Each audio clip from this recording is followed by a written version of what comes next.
Fala galera, professor Juarez para mais uma aula de Geografia.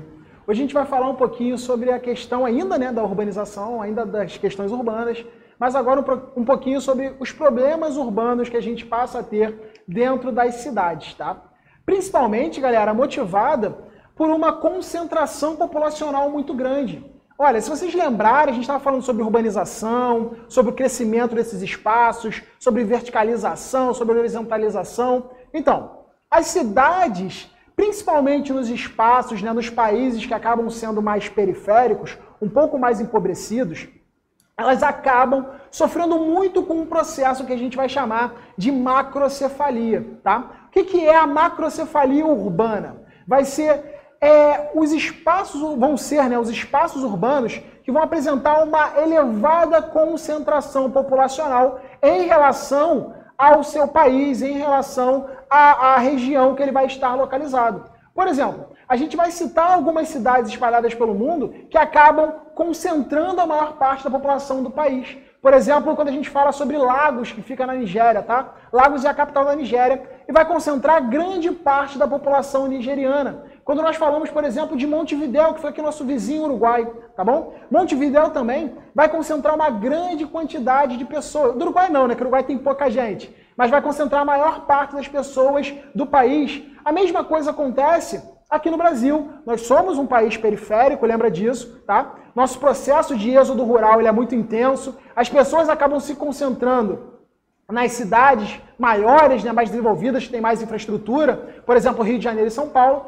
E essa concentração populacional vai gerar esse processo de macrocefalia urbana, que é essa concentração intensificada da população. A gente pode até chamar de inchaço populacional. A gente fala que essas cidades, que são macrocéfalas, são cidades muito inchadas. Inchada de quê? Inchada de gente. Muita gente nesses lugares. E é óbvio que esses lugares, por mais que tenham infraestrutura, por mais que sejam um pouco mais desenvolvidas que outras cidades, óbvio que essa contingência populacional, que essa quantidade de pessoas nesses espaços vão causar muitos problemas para essas áreas urbanizadas. Show? Por exemplo, a gente tem um problema muito grave provocado pela macrocefalia urbana, que é a segregação urbana e o processo de favelização. É óbvio, gente, que essas pessoas que migram do campo, que vêm para as cidades, elas vêm tentando uma vida melhor, vêm buscando melhores condições, tá?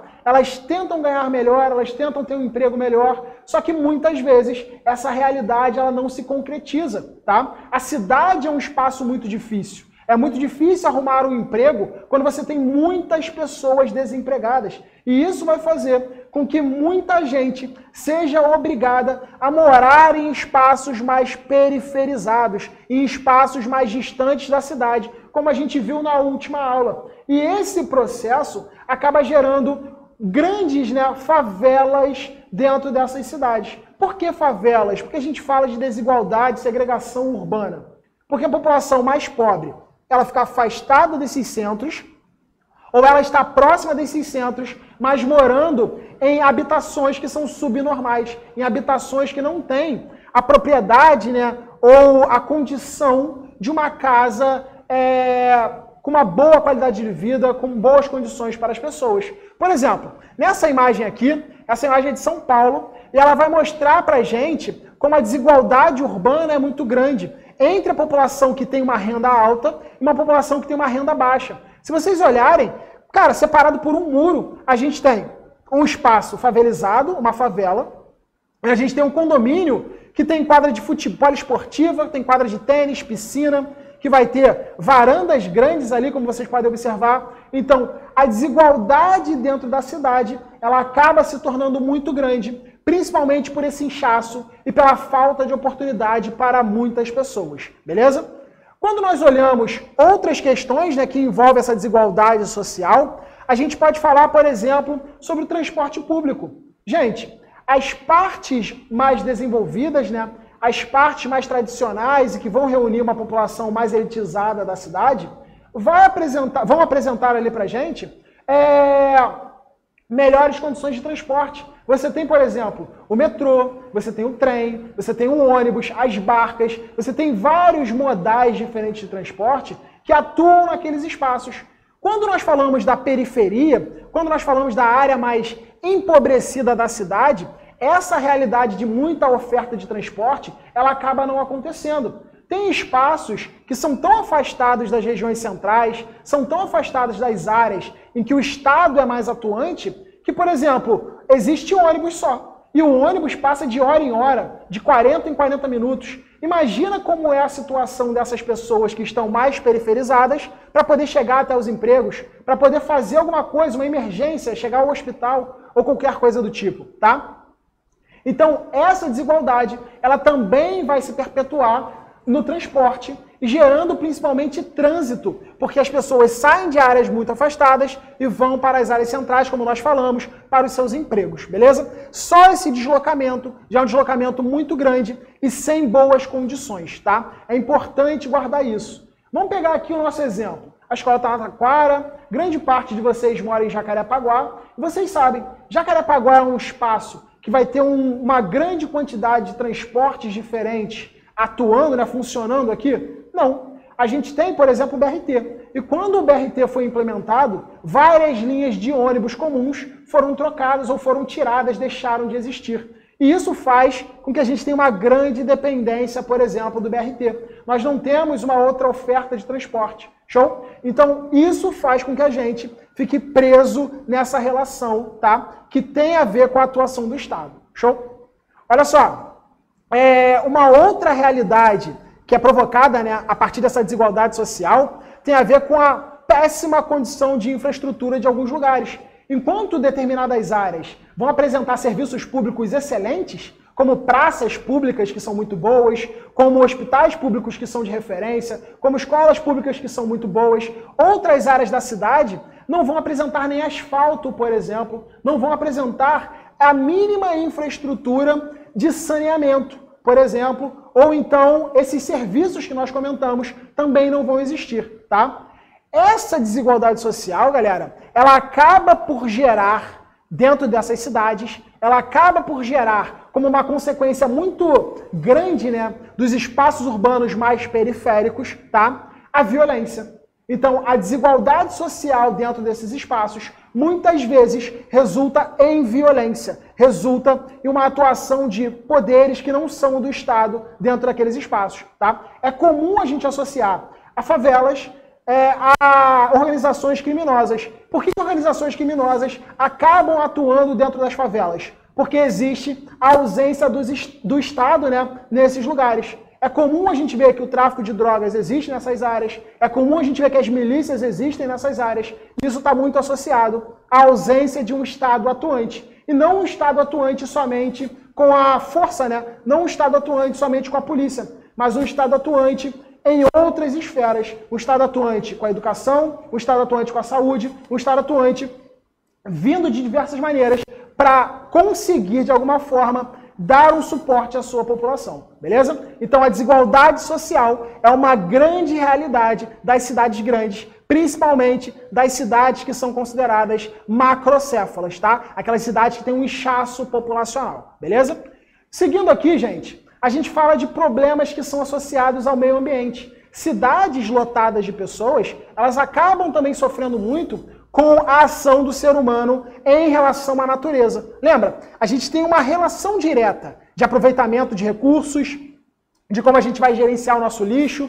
Então, quando a gente tem uma cidade que é lotada, uma cidade muito desigual, com muita gente empobrecida, com poucas pessoas acumulando capital, você tem uma falta também de infraestrutura que vai estar associada ao meio ambiente. Por isso que o lixo urbano se torna um problema gigantesco, galera. Olha só, nós vivemos hoje em uma sociedade de consumo. A nossa sociedade, ela é pautada na compra, ela é pautada no consumo de mercadorias, de coisas que estão por aí, tá? E essas coisas, obviamente, elas são recursos. Elas foram utilizadas de uma forma muito intensa, tá bom? E esses recursos, né, essas coisas que a gente consome, desde um celular até uma bala, por exemplo, ela gera lixo. Imagina, uma cidade lotada de pessoas, uma cidade entupida de gente. Essa cidade vai gerar pouco ou muito lixo. É óbvio que essa cidade gera muito lixo sólido, tá? E esse lixo sólido, ele acaba sendo um problema gigante para o descarte. Onde é que a gente coloca esse lixo? O que a gente faz com esse lixo? Como a gente pode melhorar essa relação, tá? E tudo isso vem a partir de uma mudança no nosso consumo, numa mudança de reaproveitamento, uma mudança envolvendo também reciclagem, coisa que nós não fazemos nas cidades grandes com uma grande proporção. Por isso o lixo é cada vez mais gerado e a gente tem que empurrar esse lixo para alguns espaços. Por exemplo, existia um lixão na cidade de Duque de Caxias, que recebia lixo de toda a região metropolitana do Rio de Janeiro. Hoje existe um lixão, se eu não me engano, em Seropédica, que recebe lixo também da região metropolitana do Rio de Janeiro. Ou seja, áreas que estão mais afastadas, áreas que estão mais na periferia da nossa cidade, ou geralmente para outras cidades isso também acontece. Show? Uma outra coisa importante é falar que essas ocupações que são desordenadas, tá? Ocupações em que não tem obras de qualidade sendo executadas, acabam gerando também, juntamente com o lixo, né, obviamente, as enchentes que nós estamos habituados a ver, principalmente naquele período do verão, o período em que as chuvas são mais intensas, o período em que as chuvas têm maior constância, tá? A gente vê muitas enchentes acontecendo nas cidades por conta das aglomerações que são feitas de modo desordenado e da falta de infraestrutura fornecida pelo Estado para, por exemplo, conseguir suportar essas águas da chuva que são do nosso cotidiano, que fazem parte da nossa vida. A gente sabe que neva em Nova York, todo ano no inverno vai nevar em Nova York. A gente sabe que todo ano no Rio de Janeiro vai chover. Então, obras precisam ser realizadas para que a gente diminua as consequências das enchentes. A população deve receber educação para que diminua também a consequência dos lixos que vão atrapalhar também e vão contribuir para essas enchentes, beleza? Então, é uma linha aí, uma via de mão dupla. A gente tem que melhorar o nosso comportamento e o Estado também tem que contribuir com obras para sanar alguns problemas que nós temos, beleza? O último problema que nós vamos abordar, galera, vai estar associado às áreas centrais da cidade, beleza? A gente tem um processo que acontece chamado de ilha de calor. O que vai ser a ilha de calor?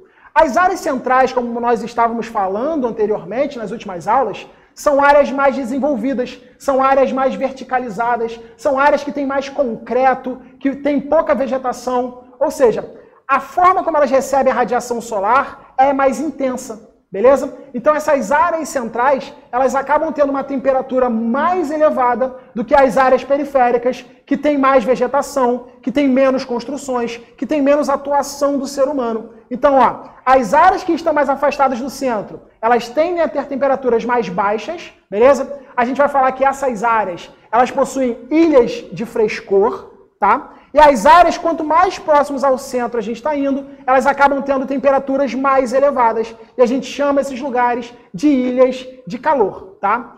Gente, espero que vocês tenham entendido até aí os problemas sociais, urbanos que a gente passa a ter a partir da macrocefalia, tá bom? A gente continua nosso debate, nosso diálogo, nossa conversa para as próximas aulas, beleza? Cuidem-se, tchau, tchau, beijo e até mais, galera!